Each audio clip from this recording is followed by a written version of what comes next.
We finally have the first trailer for 2025's Superman, and thanks to Warner Brothers and Universal Pictures Australia, I got to see it early and take part in a Q&A with director James Gunn. Here I'll go over my thoughts on the trailer and reveal some new info direct from Gunn himself. Let's get into it.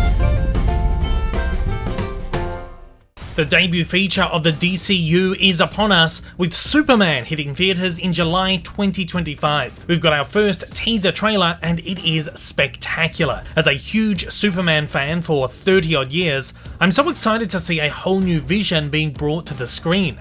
And from none other than James Gunn, whose Guardians films I've admired over the last decade. I've loved most adaptations of Superman, the Christopher Reeve films being the keystone for me. I grew up watching Smallville, and I also loved both Superman Returns and Man of Steel, though I wasn't a gigantic fan of the other DCEU films which followed.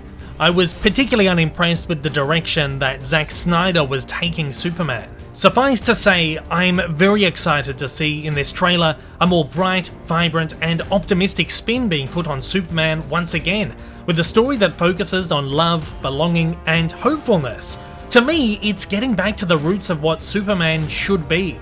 Invited to take part in a virtual trailer launch event with James Gunn and 50 APAC journalists, with my deep love for the character and his world, I just had to ask Gunn about his influences on the movie. Unfortunately, I'm not allowed to share any audio or video for this one, as it was strictly for transcription purposes only.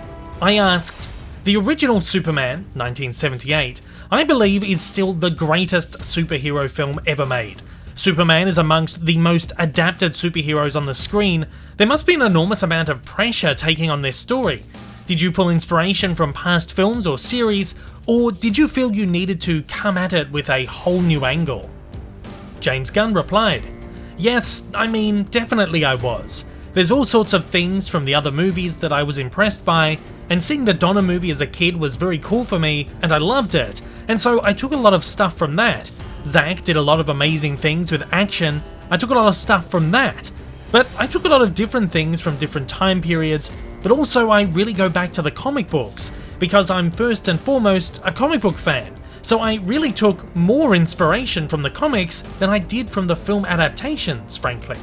I'm super excited to see Gunn going back to the comics and bringing a hopefully authentic and inspired film focusing on the Man of Steel. I certainly love the Superman the Movie-esque titles that are seen in the trailer, and I'm pretty psyched to hear the John Williams theme creeping its way into the score in a newly mutated kind of way. Another journalist from Australia asked a question which was almost identical to one I had also prepared myself ahead of time. I love the answer, so want to share this one as well. During the conference, it was attributed to Terry Phillips from Supernova. Terry asked, you've had great success introducing fans to some lesser known and downright obscure comic book characters. How does approaching Superman differ from your previous comic book outings, given that he's the world's most recognizable superhero? James Gunn replied, I think that it is different because I think there are some core values to who Superman is that maybe I didn't feel that same way about Rocket Raccoon, who was a character I took some elements from the comics, but also created a different way within the MCU. And I think Superman, that sense of this goodness, of this hope, of this optimism, almost naivety, but not exactly, of Superman. There's a belief in the goodness that he has of the human spirit I think is innate to the character, as well as some of the other values that Jerry Siegel and Joe Shuster had there from the very beginning.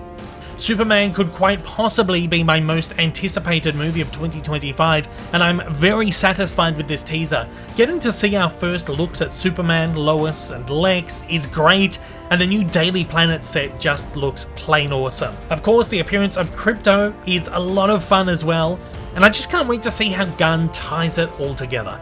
Superman opens in theatres in July 2025. Thanks again to Warner Brothers and Universal Pictures Australia for this incredible opportunity. And at that, I'd love to hear from you. What are your thoughts on the Superman trailer, and are you excited to check this one out? As always, join the conversation down below.